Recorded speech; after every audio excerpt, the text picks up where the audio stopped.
I'm fully aware that I would not have been banned or cancelled if I wasn't Andrew's brother. If I had played things my way, me and Andrew would probably be back in jail. I jumped off the rock. I'm not scared of jail. You want to send me back? Good, because if you send me back, you're now going to have to explain to the world why.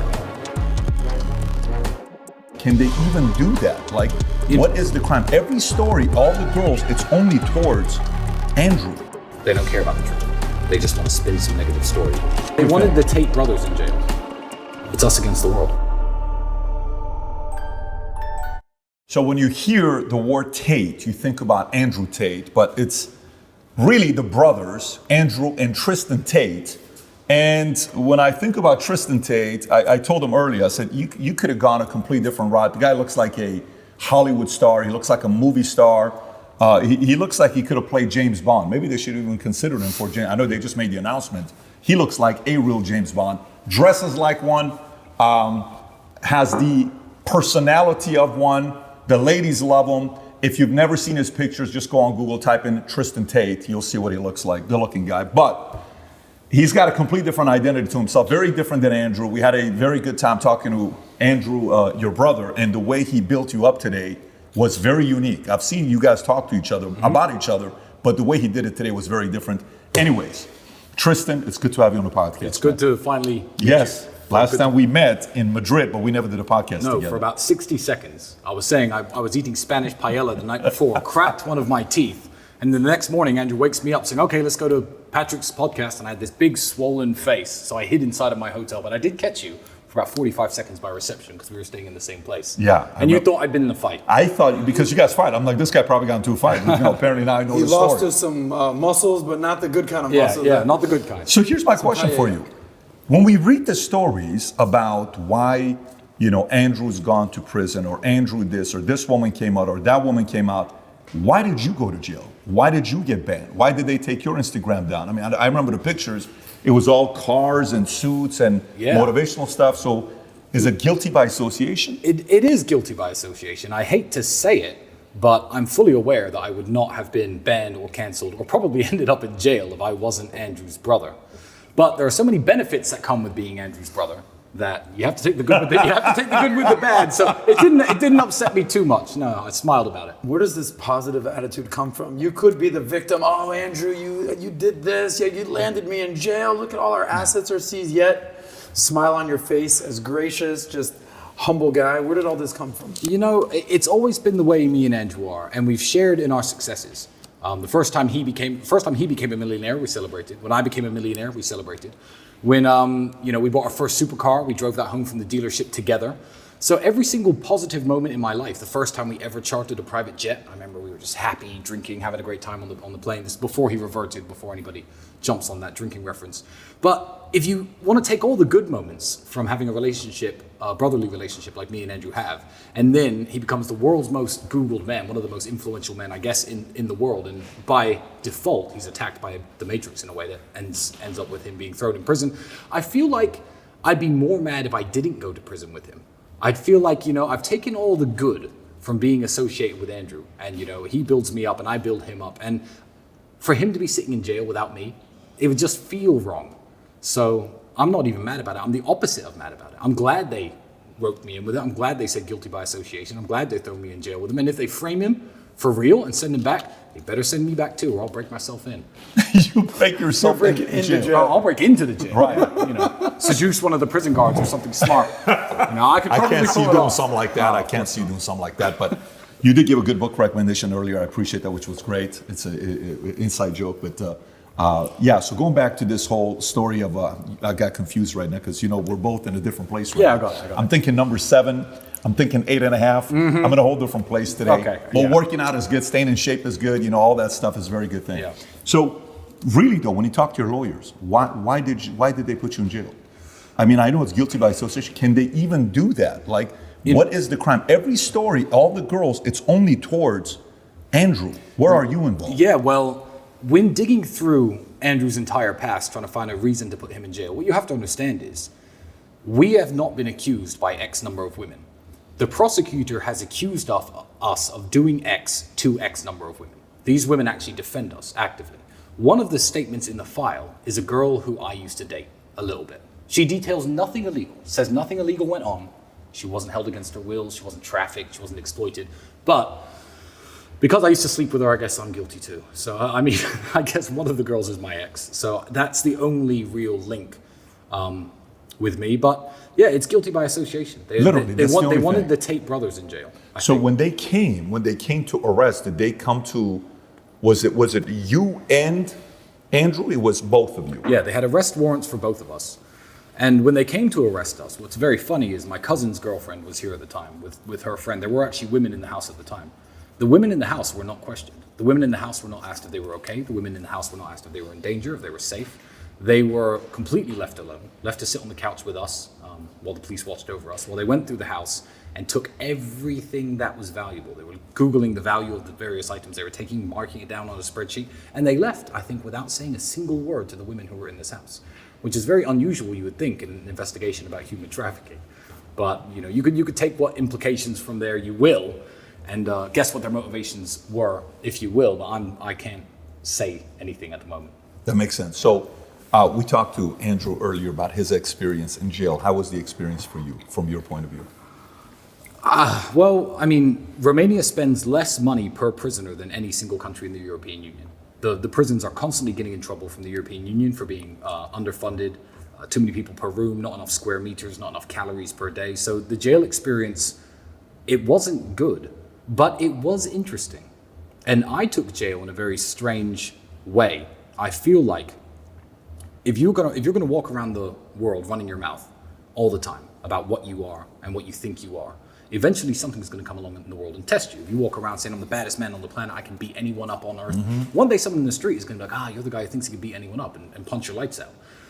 I don't speak as much as Andrew, but I do say I'm a very strong-minded person. I always preach to young men, if you're going through hardships, you need to deal with it like a man, continue your training, stay focused. And it just felt like God gave me an opportunity to prove to myself, above all else, as well as to everyone else who listens to me, that I am actually what I say I am. So coming out of jail, I'm almost grateful for the experience, as hellish as the environment was. As hellish as the environment was, you were grateful for it? Yeah, I'm grateful that my life has been very, very easy for the last 6 or 7 years. I retired from professional fighting when I was 28. The last sad thing that I guess happened to me was my father passing when I was 26 and a half. So I'm 34 now, I'm coming up 35. These things happened a very long time ago. I've increased in wealth, I've increased in fame.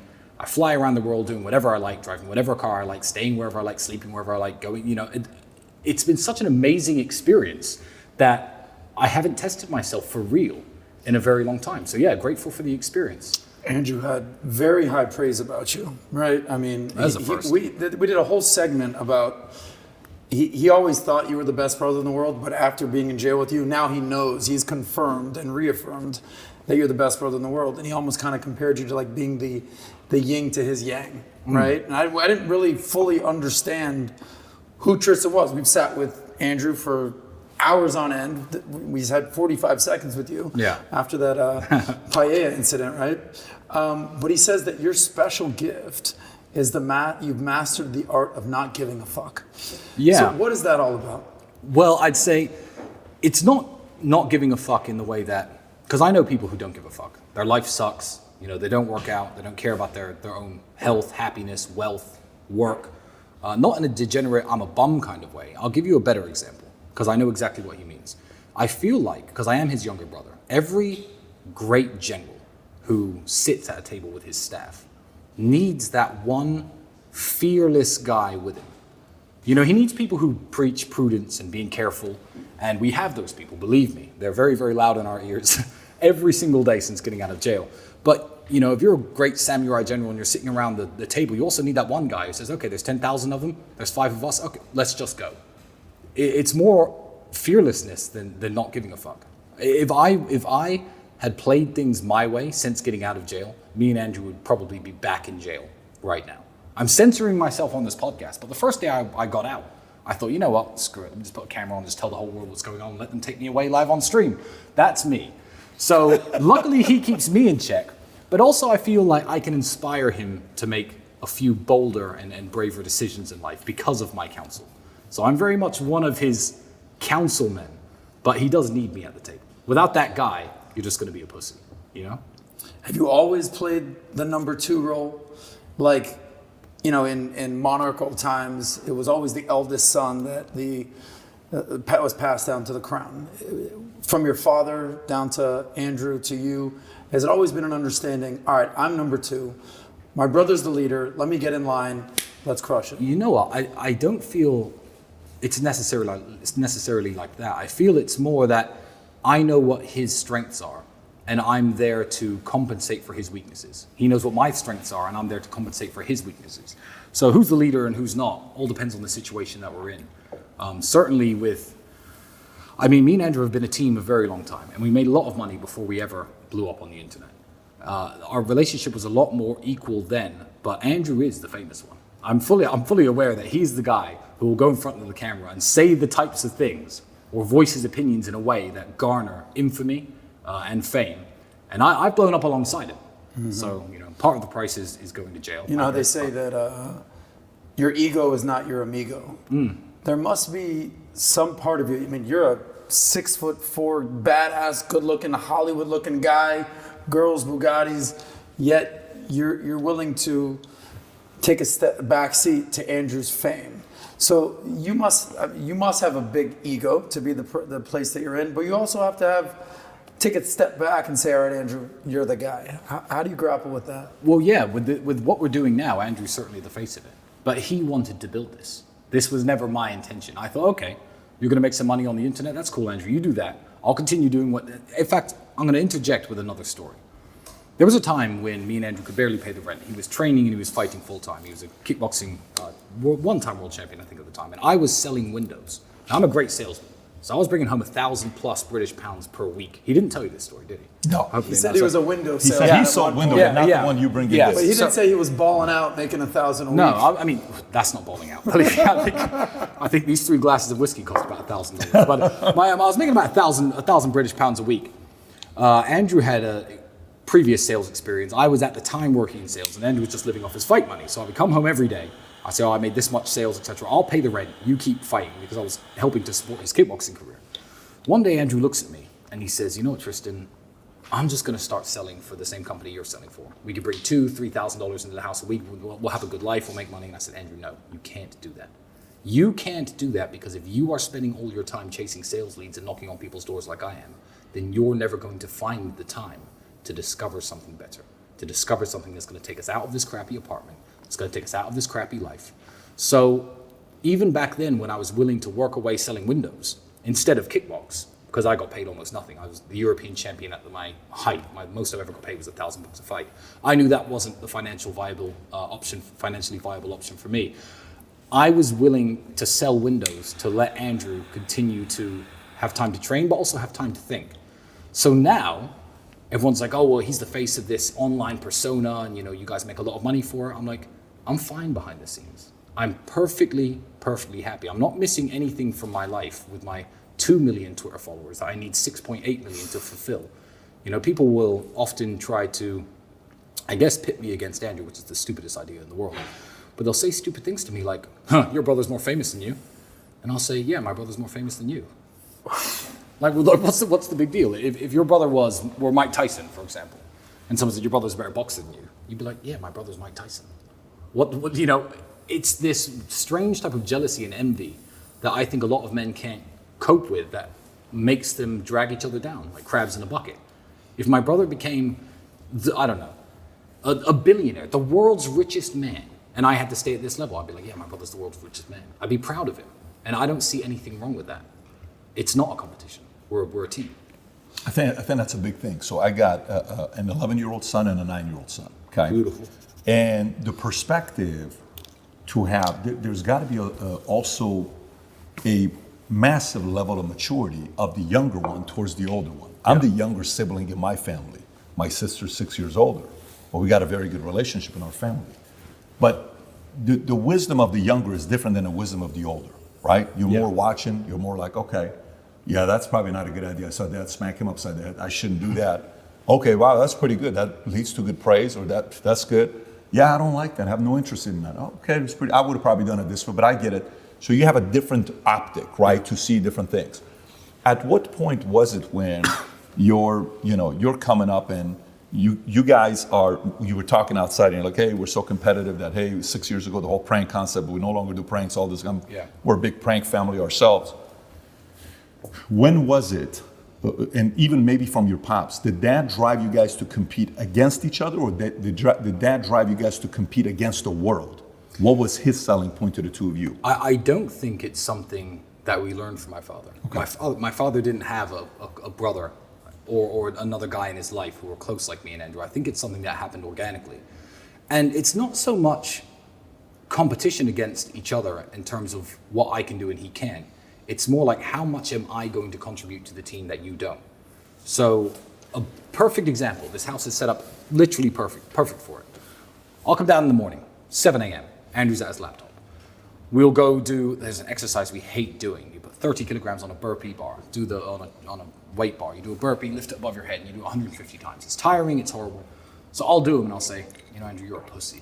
Why haven't you done them yet? Then he'll do them. And then I'll go do them again, just because. I know if I do them, he has to do them.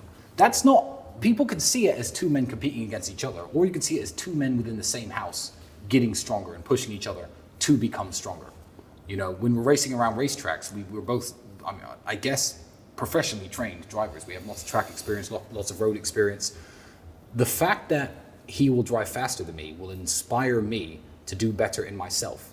Then me and my brother as a team are better drivers. It's not two men competing against each other. It's us against the world, but that's something that happened very organically. And he's always been the better kickboxer. I'm bigger maybe I'm probably fatter, but I've certainly got more muscle as well. But people see me smash the pads, and amateurs, like a girl I knew once said, "Oh wow, you hit the pad so hard. Can you beat Andrew in a fight?" I'm like, no. When I try to punch Andrew, I punch nothing. I hit air, and he ends up counter punching. So he's always been the better kickboxer. But I could take that and be like, you know what? Good. He's the 4-time world champion. Good. That's my brother, and just be proud. It's us against the world. So that wasn't pops. That was more you guys. Yeah, it was us. It wasn't anything my father naturally instilled. He certainly wouldn't let us fight and argue with each other. He had some unconventional punishments. If we were ever arguing, he'd lock us in a cupboard together to sit there and stare at each other. He told us that story. He told you that story. Just sitting so there we go. Staring that at way, each other that for way, hours that way, on end. that way, you know it's true. When you're sitting staring at your brother because you guys were acting up and fighting or whatever, you might want to implement this for Dylan and Tico if you boys see do this. It works. You're staring at each other. Yeah. What did you learn about your brother at that point? What do you think he learned about you? Just sitting staring for hours on end as a punishment. I think you just realize that the conflict has no benefit. You're going to end up standing in that cupboard. That's the payoff for your conflict. There's no victory competing against your brother.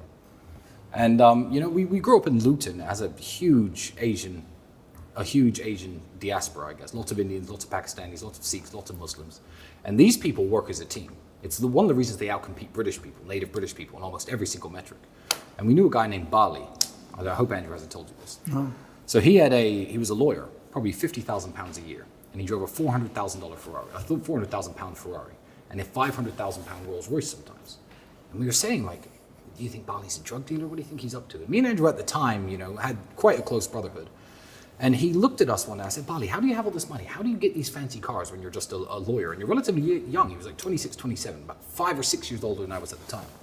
And Bali's exact answer was, I remember he said, you white people are stupid. Now, I'm mixed race. He wasn't talking anything racial. He was talking about, I guess, native British people. He says, you will have 5 sons, or your father may have 5 sons, which for someone in my culture, he was a Sikh, an Indian Sikh from Punjab. He said, that's a jackpot. And this Englishman's 5 sons will all move out of the family home. They'll pay 5 rents, probably to people like me. They'll take 5 different student debts out, go out 5 different career paths. They'll get 5 different mortgages, marry 5 different women, and never see each other again. You see, my father had 5 sons. Now I'm a lawyer. My brother's a dentist. My father's an engineer. My other brother owns a construction company. And every single skill set that they needed to flourish was within the household. So we all live in the family home. We pool our resources. Our women work together and prepare food for us. We work, and every time that we have new children or the family is expanded, we just expand the house. My brother owns a construction company, and that way, as a group, we have 3 Toyotas, 1 Ferrari, and 1 Rolls Royce, and we can all use them anytime we like. And that was what introduced me and Andrew, because we were flat broke at the time. We had nothing to share. To the idea of certainly, you know what, if we can buy a supercar together, one nice car, then we can just share that car. And now, thanks to his car addiction, we have, 40 plus, minus the 10 or 11 that have been temporarily seized by the Romanian government. But yeah, it introduced us, I guess, to the concept of pooling your resources and sharing. And you know what? He's 100% right. That is a lesson you can learn from the Indians, from the Pakistanis, because it's benefited us massively. And you guys live together here in this amazing compound. And Andrew said he foresees himself living with you the rest of his days. Yeah. How much of a factor was those stories from the Punjab guys to today living in Romania? You know what? That was massive. And I don't speak to Bali anymore. So if you're out there, Bali, and you're listening, thank you for that. But people will even ask that nowadays. The way that, when you're a high net worth individual, the way things are owned is very tricky. You don't want, no high net worth individual has everything in his name. Let's just put it that way. But it's complicated the way things are owned. So sometimes people will ask me, there'll be 5 cars on the drive, and girls especially who are naive to these things will be like, which ones are yours and which ones are Andrew's? My honest answer is I don't actually know. I have to look at the papers to work out exactly what, but it doesn't matter. It doesn't matter. The keys are in this box in that room, and we can drive them whenever we like. And we never argue because there's so many. And when you build that abundance and you build yourself to the level of wealth me and Andrew are at, what are we going to argue about? There were times when we were kickboxing where we didn't have money for food. We used to eat cans of sardines. And there have been times splitting our last can over plain rice. Mm-hmm. So now people are like, it's weird that you share a house with your brother. I'm like, it's weird that you don't. I used to share my last can of food with him, and now we can't live in the same house. I've got 9 bedrooms. It's not like we're cramped for space. And otherwise, we just live in 2 separate houses with 4.5 bedrooms each. And drive to each other's houses every day? It wouldn't make sense. There's got to be 100% trust for this to work. Oh, 100%. Which is what you guys have. But me and Andrew have a 100% It's very obvious. Yeah. Very obvious. Trust. So he gave you some love. What would you say about him? Like from your perspective, what strengths, who is Andrew to you, and maybe what are some strengths and things he does that the rest of the world doesn't see that you know? Andrew is the hardest working man I've ever met. Even with the lifestyle he lives now, and as fun as it looks, and it is fun, and all the fun shit we do is real. Even if we are in a luxury hotel in the south of France where you're paying $10,000 per room, Andrew will be up at 7 o'clock in that hotel gym. He'll message me at 8:30. I have to wake up next to God knows who. Whiskey spilled all over the desk. But again, that inspires me. And he'll be like, emergency meeting in my room. Emergency meeting, we always say that. So I'll go to his room. The whole world is aware of these emergency meetings. And he'll bring up tiny issues with the business that, I could have slept on quite happily. But again, it's like me doing the exercise when he won't. It pushes me to be a better person. And Andrew will happily work 15, 16 hours a day and then go out and spend 4 or 5 hours having fun and blowing loads of money. It doesn't come from the sky. It's not magic. We're not trust fund kids. We didn't win the lottery. He is the hardest working man I have ever met. And the fact that I can even live with him and try to keep up is a testament to me, because it's difficult, Because it's constant. Yeah, and people don't see the work. Me and Andrew, we're in good shape. I don't post training videos and, fitness progress videos. I just do the work and let the results speak for itself. In terms of money and in terms of business and success, that's Andrew. Everyone's like, well, how does he have all this money? Maybe he's a criminal, So how does he have all this money? I know why he has all this money, because he's sitting right there at that desk at least 10 hours a day, even when we're not on house arrest. He'll be out in the evenings having his fun, and that's what we'll show to the world. This whole, hey, look at me, I'm at my laptop and I'm going to grind away for 6 hours. No one wants to see that on Instagram. No one wants to see that on social media. It's boring. They want to see you driving the Bugatti with a cigar in your mouth and a beautiful girl next to you. But that doesn't come without sitting at that desk for a good while first. When's the last time you told Andrew no? Meaning, hey, I have an idea. Here's what I want to do. I'm the hardest working man in the world. Here's what I'm doing. I have an agenda. And you go, no, bad idea. Let's do this instead. Do you ever tell him no? How does this work in this relationship? I guess the answer to your question would be, tell Andrew no why. We're 2 men with the exact same vision, aiming for the exact same goal. It's that old saying, with great power comes great responsibility. So telling Andrew no, you have to understand, I'm the only person in the world who can tell him no. Ever since Dad died, it's me, and that's it. So I'm not going to use that power over something trivial, over something that is a recommendation. If I don't think he should do something, I just know when he really, really shouldn't do something. And then I'll say no, but I literally can't think of an example. I can't. No, I can't think of an example where I've told Andrew no in the last couple of years. That's the dynamic of the relationship between the two of you guys. Indeed, but he's also the only person who could tell me no. And he doesn't really tell me no for anything. You know, I'm still a 34-year-old man, little brother or not. He's 36. I can make my own decisions. And none of us have the tendency to ever do anything that's really stupid. So... At the peak, who was funner to party with? Oh, I've always been the funnest to party with. Really? I'm still the fun one to party with today. No, don't worry about the peak. I haven't reached my peak yet. Like, I'm still working on it. Yeah. I'm the one, Andrew, I'm the kind of guy, I definitely take the party a bit too far. I'll give you an example. Go out to the club, there's 5 guys, 15 girls. We're all having fun, we're all partying, etc. We'll come home, Andrew will be like, okay, well, this is the girl I'm with, I'm gonna go to bed. It's 3 a.m. I know I could go to bed with one of these women at any one time. Back in my party days, I've calmed down a bit on the womanizing, I really have. And he'll be in bed at 3. I'll still stay up till 6, drinking with the guys. Because I think, let me squeeze the maximum amount of fun out of this night as possible. So obviously it gets ruined when it gets to 6 o'clock and the girl I like is now asleep or home. And it's like, oh, wait, well, you know, I definitely messed that one up. But I'll certainly try to have as much fun as possible. And it comes back to bite me sometimes. But when's the last time you partied? You've been in jail. You haven't had one day of freedom this year. No. Right? You guys are known as these kickboxing, badass, womanizing party guys. But Andrew's been very subdued. He's converted to Islam. He's not drinking. No, he doesn't drink anymore. When's the last time that you had a fun night out on the town? A fun night out on the town, I don't know. But I had a fun night right here in my house when my camera guy showed up. I'm going to say his name. His name's Bailey. I'm going to say it. I don't care if he wants to. He can censor out. Don't give him editorial control. So he got here. I thought, you know what? Bailey's here. That's something new. You know, I've been locked in jail now. I'm on house arrest. Let's open a bottle of champagne. Don't worry, Bailey. Just one. 4 bottles of champagne later. And Bailey's like wishing for death. I'm like, you know, okay, fine. I'll let him go to sleep. But we stayed up all night talking politics, history, very, very interesting things, along with my coach, my physiotherapist, Alex, who hates drinking, by the way, but he'll partake sometimes. And, you know, it was just 3 guys together talking about, I feel like it's the way things should be, and the way things certainly were before mobile phones. Nowadays, everyone's too connected digitally. They speak to each other online too much. Everyone WhatsApps each other, checks on their friends that way. I like sitting around with my friends and just drinking and talking and having a good time and learning new things from them and telling them new things that they don't know. I find that to be incredibly fulfilling. So you were saying interests. You said cutters. You collect cutters and all this stuff. I collect cigar lighters and cigar accessories. I'm a nerd about my cigars. I'm a real nerd about it. I tried my first cigar when I was 28.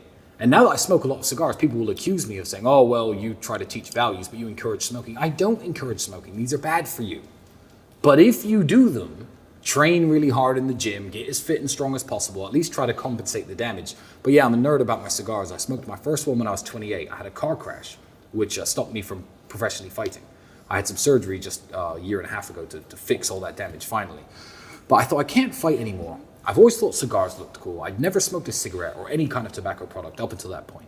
And I walked into the cigar lounge. I thought, oh, yeah, this big Cuban cigar, let me buy one of these. I had some money even back then when I was 28. And I got this cigar. Got about halfway through and my head was spinning. I don't know how I drove home. I felt horrible. But yeah, now I smoke 2-3 cigars a day sometimes. Some days I'll go without smoking. But the accessories are what make it cool. You know, even here on the table, these have been here since your podcast with Andrew. But it's the lighters I like, the cutters I like. I'm a real nerd about it. Before going out, I'll pack my cigar cases, etc., ready for the club. Yeah. What's your preference? Like, what do you go to? What's your go-to cigar? Cigar? My favorite cigar is actually... So you have to liken them to champagne because most people won't know what we're talking about if we do cigars. So I'm going to make it more interesting. People who don't know champagne will say, yeah, give me some Dom Perignon. Every single time. I don't even like champagne. I don't like any champagne. But there are old Frenchmen who know that there's a Veuve Clicquot bottle that's better than the Dom Perignon if it's the right year, etc. So with cigars, everyone goes Cohiba. When you can buy Cubans, when you're outside the United States, Cohiba is the Dom Perignon of cigars. It's got the yellow label. Everyone likes Cohibas. But this is not my favorite brand of cigar. But my favorite is H. Upmann. Now, they have a European name, even though they're Cuban, because a German businessman started that company in 1848. Cohiba was founded in 1966. It has much more history behind the brand. a much better quality cigar in terms of build and flavor, and they're about half the price. But me smoking H. Upmanns is not a budgetary decision. I mean, I'll buy cigars from the 1950s and smoke $6,000, $7,000 cigars just because I enjoy them. But H. Upmann are by far the best brand, hands down.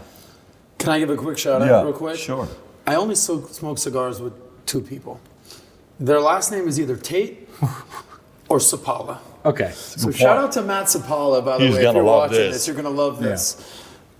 The finest of gentlemen, the Tates and the Sapala. That's it. That's a quick shout out. I very rarely smoke cigars, but if I do, it's with the Tate or actually, Sapala. Matt Sapala did a Minect call with Andrew right. last time, I think, using Minect. Yeah. And had a good conversation together. So going back to you, spiritually, Tate comes out, Andrew comes out recently announcing he's a Muslim, right? But in the podcast with us, he said, you're still a Christian. What is that conversation like between the two of you? Well, you have to understand, if you are a fan of Andrew who watches him on the internet, he's converted to Islam, that's sudden. It wasn't sudden. It was a journey that I saw him go on, which certainly lasted at least 10, 11 months up into the day he reverted, according to Muslims. So I'll use the proper terminology. Up until the day he reverted. I became a Christian about 6 years ago. I spent a lot of my life as an atheist, and I'm so ashamed to say that. I don't like the word. I think it's a bad word nowadays. Because I was young and naive and stupid enough to think that people could be perfectly moral and live in a perfect, harmonious society without the need for religion. And about 6 or 7 years ago, I looked around the world, literally, at what people were doing. The massive fetishization, I'll call it, of abortion, the degeneracy in society, and everyone's an atheist. I thought, are these my people? And I was living in Romania, the most Orthodox Christian country in the world. My daughter's maternal grandfather is actually an Orthodox Christian priest. And I picked up the Bible again, and I read it from cover to cover, front to back. And that was 6 years ago when I became a Christian. Now, ever since Andrew's reversion, I have not spoken about my religious beliefs because there are teams on Twitter. So you guys get the exclusive. There are literally warring tribes on Twitter of Christian trolls, let's call them, and Muslim trolls, all fighting for my soul. Tristan, what do you believe in? Tristan, and I haven't mentioned my religion ever since Andrew's reversion to Islam. So there are people who think I'm a Muslim. There are people who know I'm a Christian. But for me, the values that are shared between the two faiths are both contrary to everything what Andrew would call the matrix is trying to shove down young people's throats and trying to program people to believe. I think the days of Christians and Muslims murdering each other in crusades and trying to take the holy city of Jerusalem, etc., are over. I think that there are ideological differences, and there are ignorant Christians who will be like, oh yeah, but Islam's a fake religion. But then there are ignorant Muslims who will say, oh, Christianity's a fake religion. Good, you're supposed to think that. They're different religions, and they do teach different things. They have different messengers, and they have slightly different messages. But as a whole, I'm perfectly happy living in a house when my brother is a Muslim, because 1, I respect his decision. 2, I understand why he reverted. 3, I understand that we have a common enemy we have an enemy in common, and we have the exact same goals. I feel like the religions now should be closer than ever before.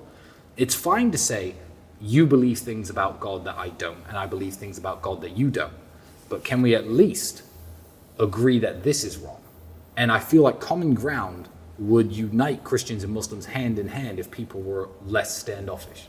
So I have no problem with my brother being a Muslim. He's quit drinking. I have lost my drinking partner. And the only reason I'm actually talking to you about religion and answering these questions, because I kept it very close to my heart and I haven't spoken to anybody about it, is because I am publicly drinking whiskey. Well, if you need a new drinking partner, Tristan, I can help you out here. Absolutely.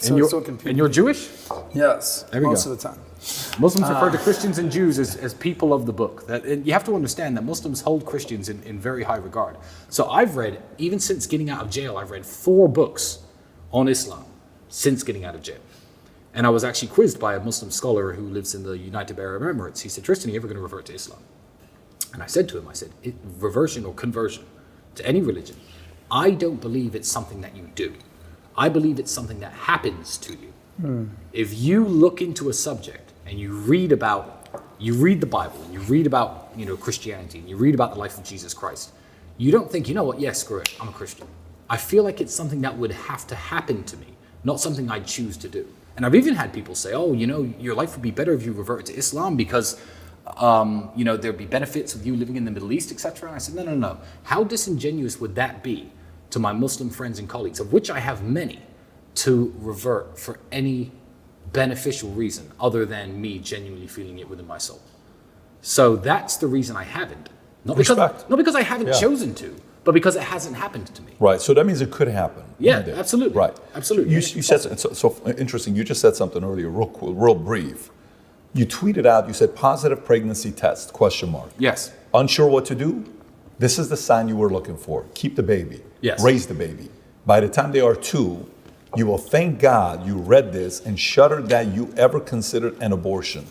I understand you have a choice, but make the right one. Yes, I did tweet that because I understand that there is now a chance with 1.8 million people following me on Twitter and 500,000, 600,000, 700,000 people watching each of my tweets that I may have just saved a life. I wasn't trying to make any point about the legality of abortion because everyone's arguing underneath the tweet, oh, it should be legal, it should be illegal. I will actually upset both teams because I'm not pro-life or pro-choice. I believe that abortion should be legal under many circumstances, and there are many reasons why there are people in the world who for many reasons would need an abortion. What I do is I don't try to force my views on anyone else. So my view on abortion is very simple. I'm against abortion for me. I've made lots of money. I'm a smart guy. I'm a great dad. If I get some girl pregnant, even if it's by accident, it was my choice to sleep with her, and I'm going to make sure she brings that baby into the world and take care of it for the rest of its life. So I'm against it for me. I don't try to force my views on other people because otherwise we're going to start this whole debate. It's going to happen in the comment section of this video. Oh, but what if a woman gets raped? I'm against abortion being used as a form of contraception. So I'm on neither team. So both teams can get mad at me, and I don't really care.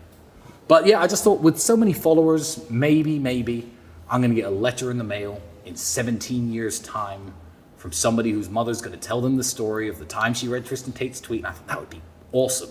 Wow. So that was my motivation. I wasn't trying to start a political argument because I really don't care enough about these issues to debate people on them because I know how I want to live my life. And if you're a crack addict on the streets of New York and you end up pregnant through sex work, I do believe there is a case where you personally don't need to be bringing a baby into the world. So I'm not going to tell you it's illegal. So I'm in the middle. So everyone can be mad at me. Everyone can hate me. Do you like debate? Oh, I love debates. Do you like it as much as he likes debates? Oh, I love debates. Okay, so you love debates. Oh, I love debates. Okay, so politically, you know, when you think about like, are you following politics closely? Do you watch the election? Do you follow the election closely? I do, yes. What do you think about the elections in the U.S. right now? And the conditions in U.S. politically? Jesus, I feel like both teams have psychos that they need to pander to the point where the whole process has become absolutely ridiculous. I feel like the right have fewer psychos who are less extreme that they have to pander to than the left. But you take people who say very normal things, and again, this is going to get me in trouble, like men can't get pregnant. And people who've been alive since the 1950s, since the 1960s, people who know that's not true, now have to pretend that they think it is true.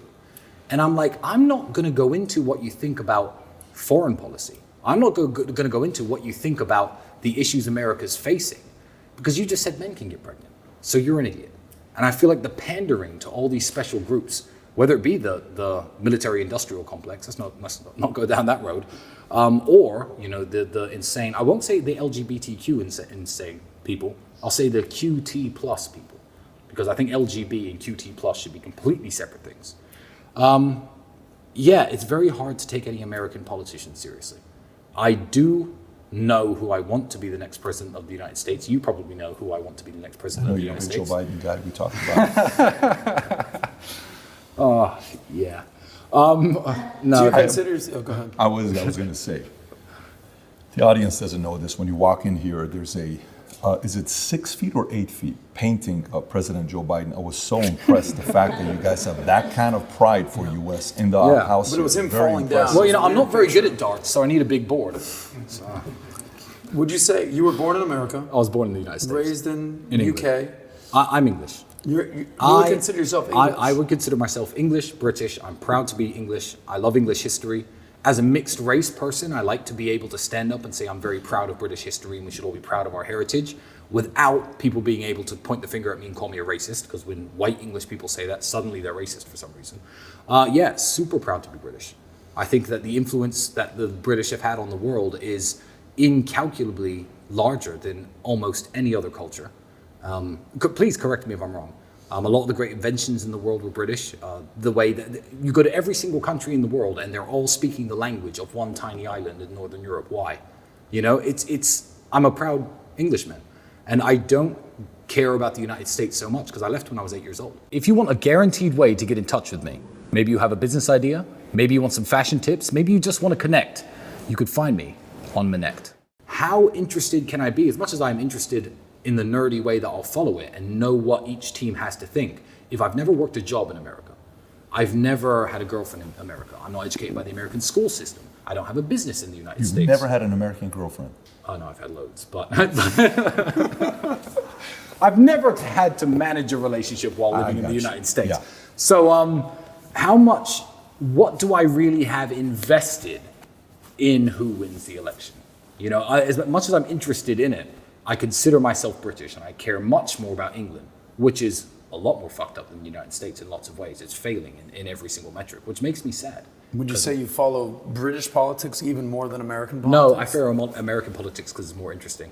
The British politicians are all rubbish. And because of the electoral system where the Prime Minister comes from the party who has the most seats, and each seat is an individual election with the first past the post system, there's no winners. Nobody can come along as a hero. Let's say hypothetically, because I don't want to say who I support for president, but let's say hypothetically, some billionaire businessman with charisma came along and said, I want to become the leader of England. He's got no chance. He'd have to start his own political party. He'd lose in every single individual election in every single constituency in the United Kingdom.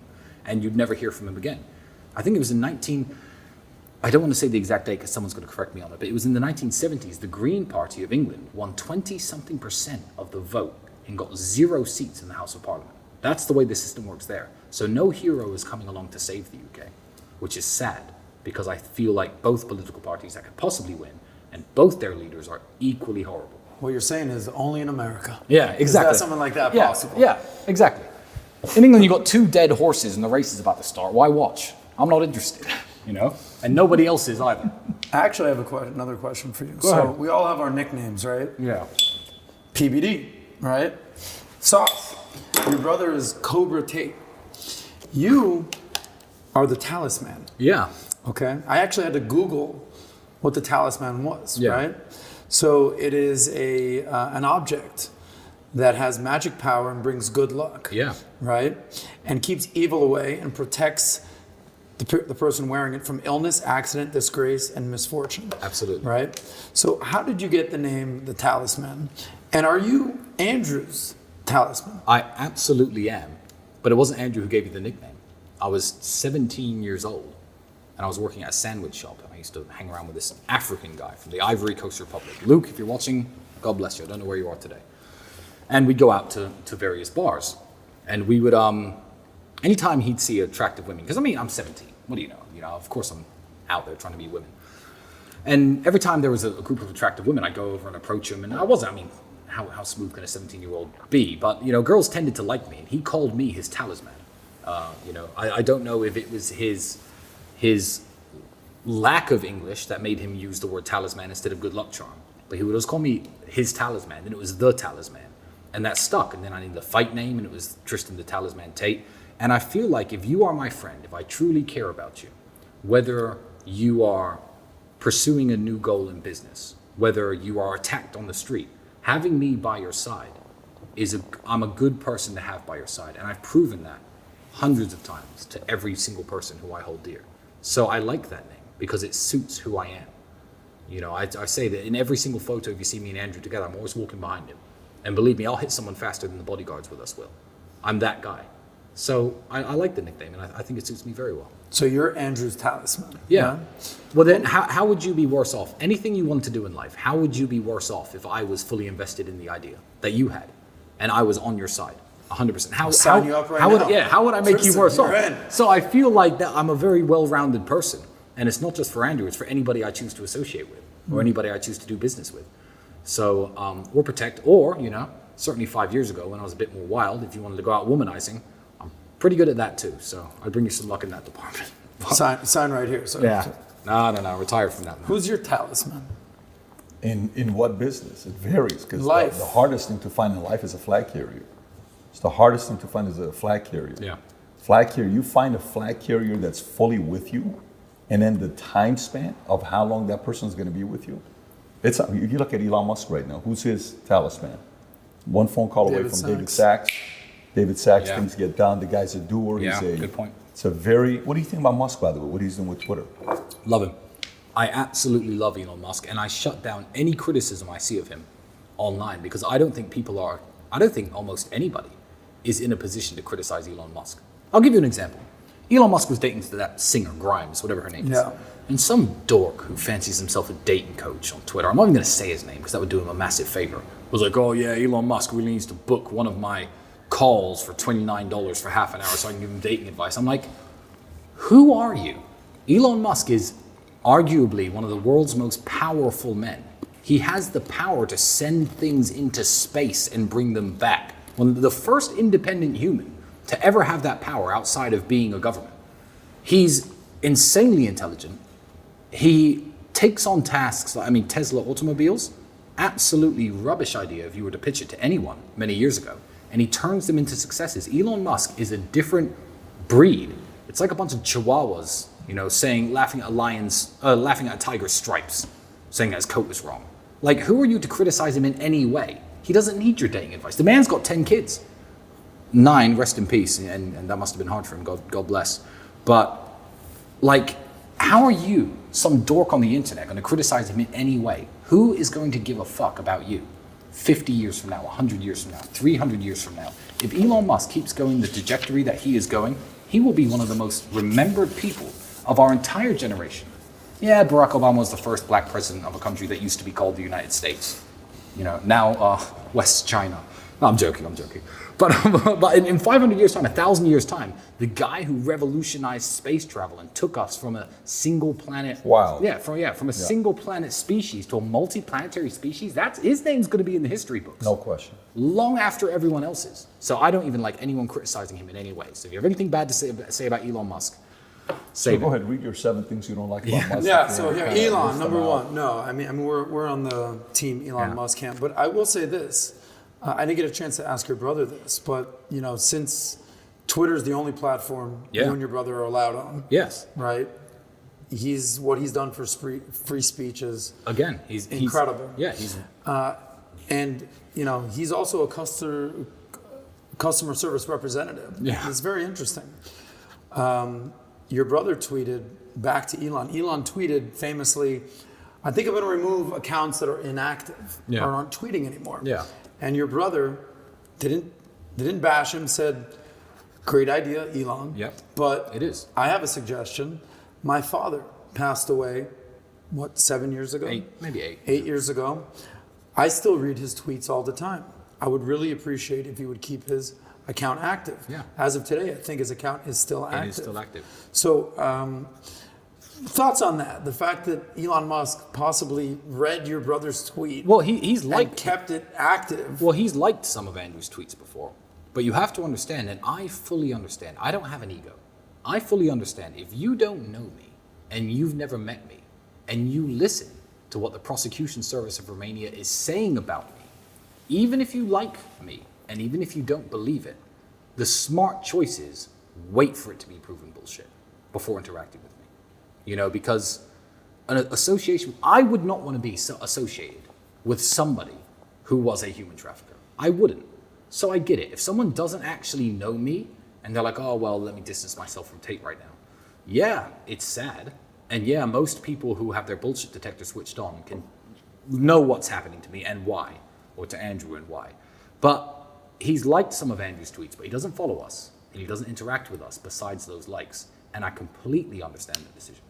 Because what if tomorrow photos of a room behind that room come out with chains and mattresses where people were kidnapped and kept, you know, the kind of evidence you'd expect in a case like this. You know, what if that comes out? Yeah, I saw none of that, by the way. Oh, yeah, no, you have to type in the special code on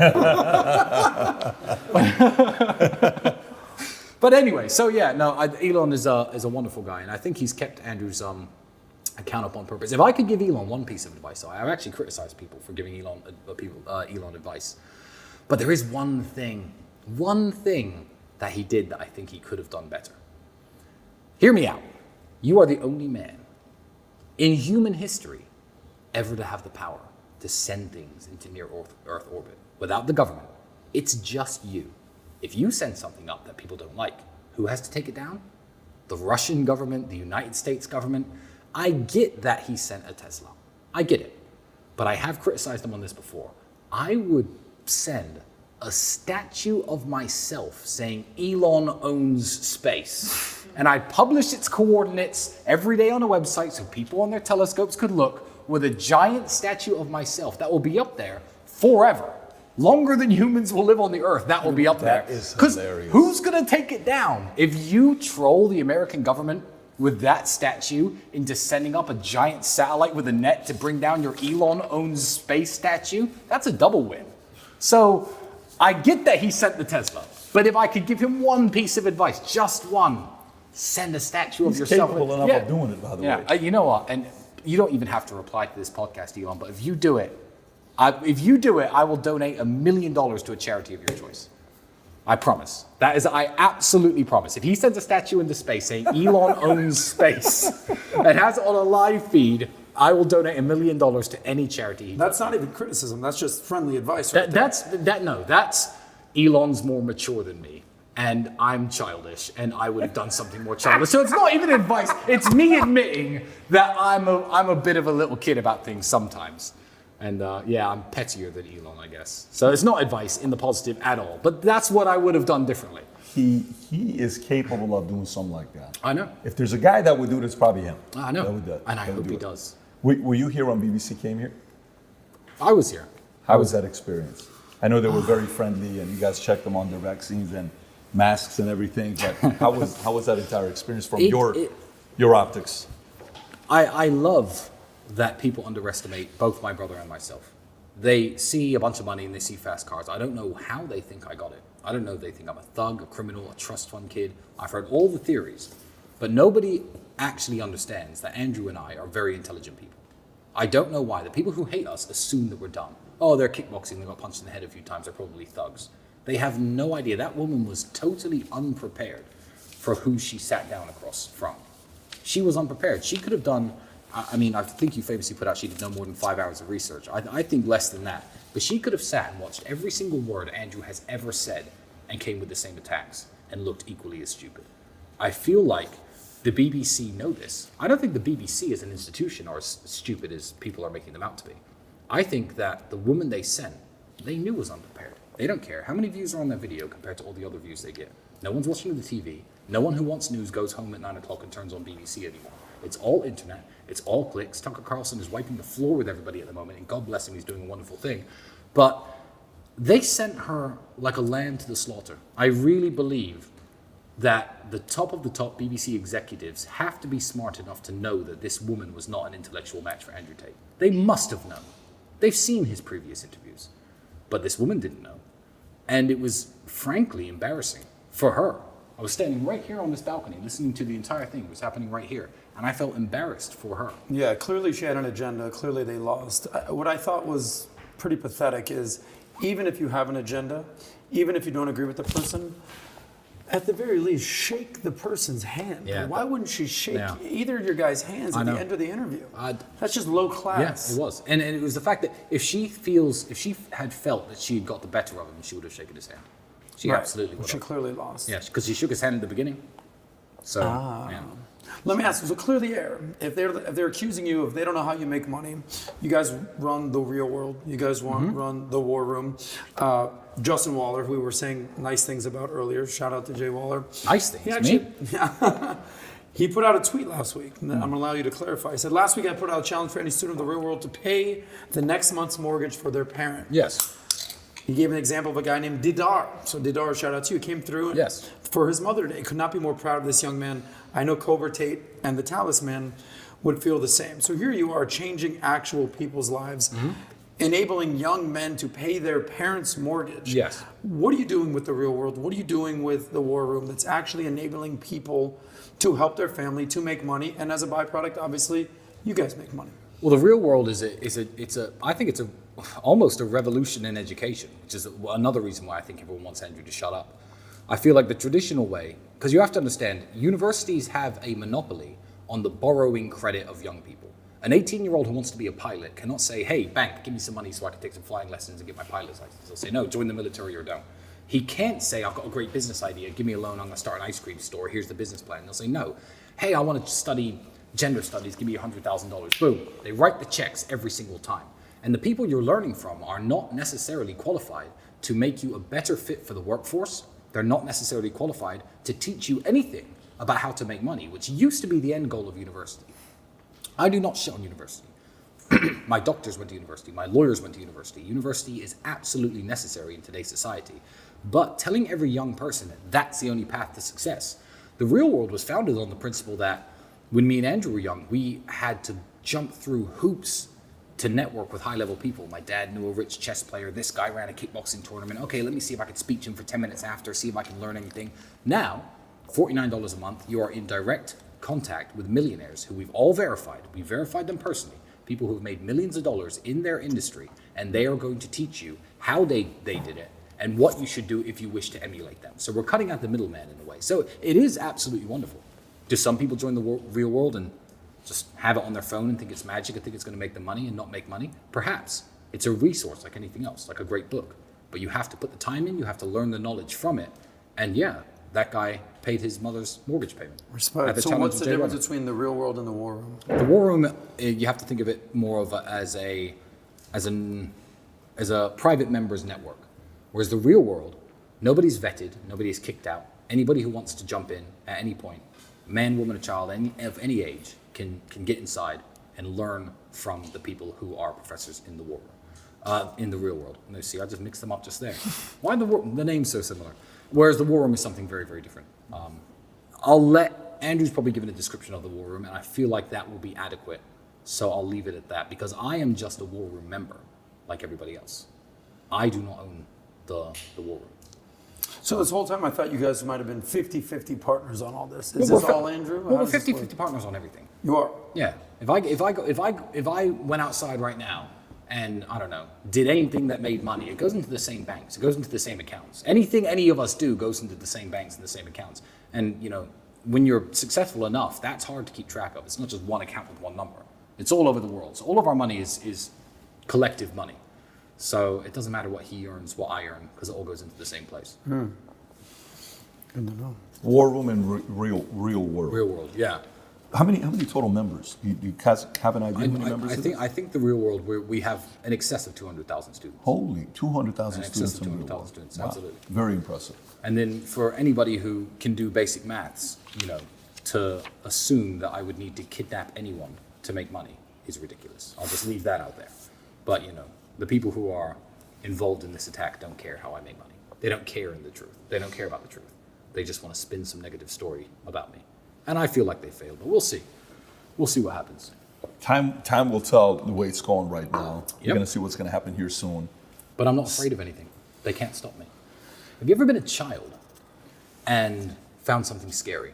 I have an example. I was living in Indiana, 7 years old, and everyone was jumping into this lake from this big tall rock. And I sat there all day and all afternoon while everyone jumped off this big tall rock. I walked to the edge of it 5 or 6 times. And I thought, you know what? That's scary. I'm not going to do it. And by the end of the day, I jumped and thought, oh, well, that was no big deal. And I did it again and again. Then it was time to go home. I was no longer afraid of that. The worst punishment these people can do is to try to discredit my name, which fails, and to put me in jail. I've jumped off the rock. I'm not scared of jail anymore. You want to send me back? Good, because if you send me back, you're now going to have to explain to the world why. You're going to have to show the evidence this time. So you better prove it. You know, whether I get sent back or not, they're going to have to finally show their cards. They've been sitting here with a 7 and a 2. Well, I'm across them with aces, and there are aces all across the floor. And they've been chip leader, pushing their chips around, making their power moves. The time is coming where they're going to have to put their cards on the table. It's going to be tough for them. Yeah. It's going to be really tough for them. By the way, were you here when, well, I'm assuming you were here, when I think it was Andrew who showed the clip where he agreed for the Vice guy to come here. Is this a true story? Yeah. There was an event that the War Room held called The Test. Nobody knew why they were coming or what they were doing, and Andrew matched them up in a professional fight on no notice, because everyone likes to talk big and say, I'm ready and I've been physically training, etc. And people could either pass the test by getting in the cage or fail the test by denying it. And the Vice guys went through the test, and the entire time he went through the test, he was like, this is awesome, yeah, I understand how this helps men grow, and etc. Gave me all the bullshit in my ear. I knew he was a snake from day one, called him out on the podcast. So this guy's a complete dork and he's not to be trusted. Now, Andrew ran this idea by everybody. The people who are careful, my legal team, my PR team, some of them are here. And a lot of people said, no, don't do that. No, you'll look like a bully, you'll look like you're mean. I was like, this guy, when we were in jail, released the most biased piece of negative journalism I've ever seen against us. Screw this guy. Andrew was like, really? I said, yeah, go for it, Andrew. I was that guy who said, who cares? What's he gonna do? Break into my house, pass my security guards, and somehow beat me up? Now, we would have loved to fly to Australia or Thailand and stand him up there, so he's got a nice, 16-hour economy flight home. But sadly, all we could do was Bucharest, and I thought it was absolutely hilarious. He's still begging for an interview, by the way, even today. How long was he waiting outside? Oh, he came back twice. He wasted the whole day, but outside of my gate in physical hours spent, maybe 3. It's a shame what's happened to Vice these days, by the way. George Soros buying him out for $400 million. Yeah. Well, people deserve it. They, what goes around comes around. You want to be a little jerk? People are going to treat you like one. Yeah. They certainly won't forget how you treated them. People will not forget. Oh, absolutely. They never do. Speaking of what goes around comes around, there's probably the two most famous brothers in the world these days. You get the Tate brothers. Yeah. And you get the Paul brothers. Mm-hmm. And there's been some beef, some words exchanged. Yeah. No love lost. I don't know. Certain people have said certain things about one another. Let's just say you're in a bar, there's no cameras, there's no judges, there's no rules. Tate brothers walk in the bar, Paul brothers walk in the bar. Who walks out? Me and my brother. Every single time. But I understand that this question is phrased to hype the beef between us and the Paul brothers. I actually want to put one thing straight. I have no beef with the Paul brothers. And I don't even think my brother does either. I will go as far as to say I really like Jake Paul. Me and my brother are bigger than the Paul brothers, more fight experience than the Paul brothers. I've taken more punches than the Paul brothers. Wrestling, grappling, me and Andrew have judo experience. Who would win the fight? I feel like that's a juvenile question to ask, because if I saw Jake Paul, I'd buy him a drink. I like Jake. Logan, not so much. But Jake is a hardworking young man who has put it all on the line and gets in the ring against people vastly more experienced than themselves in combat sports. He fought Tommy Fury, who's a vastly more experienced boxer. And I don't feel there's any beef between me and the Paul brothers. I sat down and had drinks with Jake. I would go as far as to say I like Jake. I don't like their relationship as brothers. If I could criticize anything about them, there are clips when Jake's like, oh, I want to be the world champion of boxing. And Logan's like, yeah, good luck. Yeah, as if. I don't feel that's a good way for brothers to behave, but more of that comes from Logan to Jake. There is no beef. Well, there was beef between your brother, Andrew, and Logan. There was actual there's words beef. exchange. They probably hate each other now. But it doesn't matter. I remember a year ago, Logan Paul saying, oh, Andrew's the big fish now, but we'll see in a year where he is. And now no one cares who Logan Paul is. Mm-hmm. So, no one who doesn't drink his cheap sugary energy drink really cares who he is. I think in 5 years, no one's going to know who he is, but Andrew's still going to be relevant. Wow. So, but I think that's how the victory is going to be won. But I don't think about the Paul brothers. Gotcha. I haven't thought about them in a long time. But I have spoken to Jake since getting out of jail. And I will say right now, I like Jake. And I like Logan for one thing and one thing only. Logan brought back, with that loser KSI, this old notion of, okay, we've got beef. Well, instead of rapping about each other, or talking shit on Twitch streams, let's handle it like men. And that's how I grew up. I grew up in a very bad part of town, and I've had 40-something professional fights myself. That's how beef was settled between men. Nowadays, everyone wants to stab each other or just talk shit and not actually back it up. Logan and KSI brought back the tradition of I challenge you to a duel. So I feel like Logan has given something great to the world, even though I may personally dislike him a little bit. And Jake, I have nothing bad to say about. So I know that's a boring answer. No, but it's all good. I respect Jake. Well, in the last interview we did, your brother called out Logan pretty hard. And then the last time we saw your brother out in public, there was a face-off between him and Jake. And Jake. Him and Jake. Correct. Yeah, because there was talks of a fight at the time. Gotcha. I think certainly any plans to join in on the YouTube boxing community were thwarted by our arrest and our imprisonment. But I also feel right now, and I'll say it unapologetically to anybody involved in that industry, YouTube boxing's dying. It was fun for a while. It was a spectacle for a while. You think it is? You think it's dying? I think it's dying. I think people want to see Jake versus KSI. Jake will kill him, by the way. And after that, no one really cares anymore. I think that you can only put a spin on boxing for so long, but you're never going to beat the traditional, this guy's trained 15 years against this guy who's trained 15 years, old school rules of boxing. I've actually likened YouTube boxing to celebrity sex tapes. Hear me out. Lots of people watch pornography, which is haram, by the way. Don't watch pornography. It's one of the worst habits that men could possibly have. But lots of people watch this stuff of professionals having sex with each other, okay? A celebrity sex tape comes out. They're crap at sex. Guy's got a small dick. But everyone watches it. Why? Because it's a novelty. It's entertaining for a very short time. Kim Kardashian got famous that way, Pamela Anderson, Paris Hilton. Back in the day, that was a big deal. Oh, look, it's a novelty, it's porn, but this is a celebrity, someone we know, someone who we watched videos of, someone who we've seen speak on TV.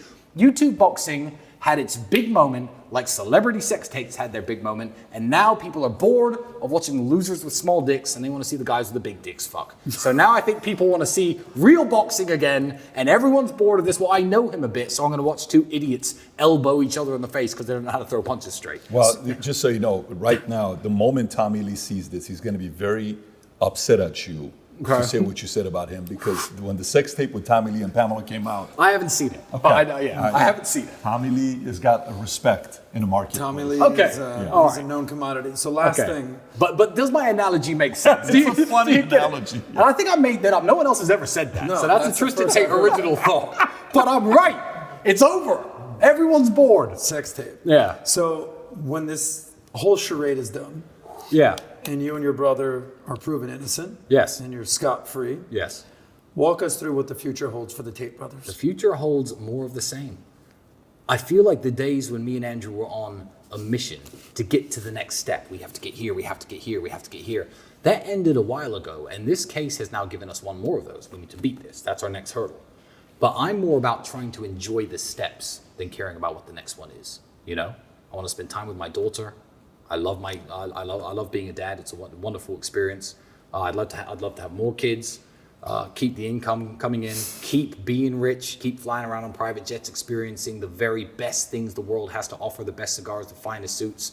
You know, the most well mixed martinis at the finest hotels in the world. That's what I like to do, and there's just going to be much more of that. But I'm going to appreciate it a lot more than if I had never been sent to that dungeon.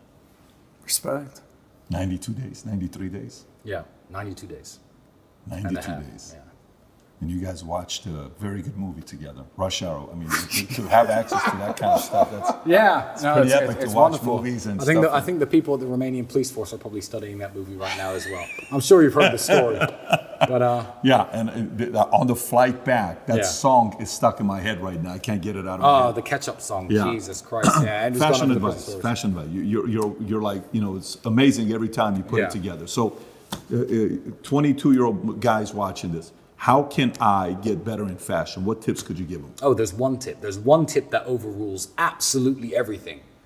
Be in shape. The person who makes my suits, the same person who makes the suits of King Charles of England. Now, I have nothing bad really to say about King Charles, but he looks worse in his suits than I look in my suits. They're made by the same people. Why?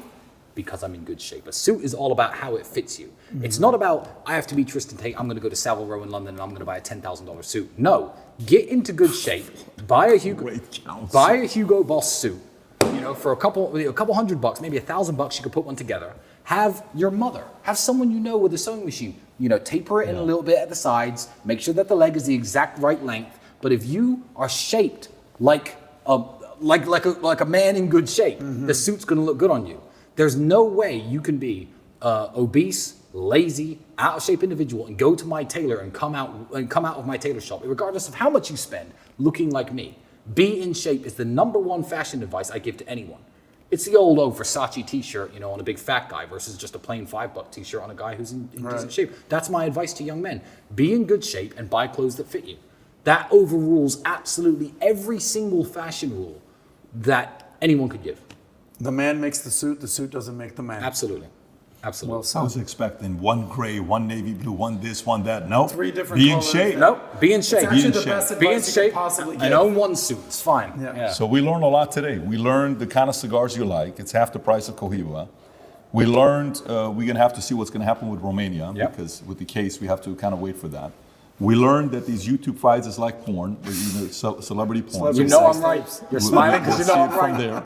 And we learned that the best tip for fashionable advice is to be in shape. Absolutely. This has been an incredible conversation with you. I wish we could have done it last time. I'm glad we were able to do it this time. And me as well. You look good. No, nothing going on here, which is good. But looking forward to the next time. Hopefully next time we talk, you guys will be free and you'll be able to tell some stories that maybe we couldn't tell today. Oh, absolutely. I'm looking forward to that. Brother, this was great. Yeah, it's been great. Yes. It's been great. If you want a guaranteed way to get in touch with me, maybe you have a business idea, maybe you want some fashion tips, maybe you just want to connect, you could find me on Minect.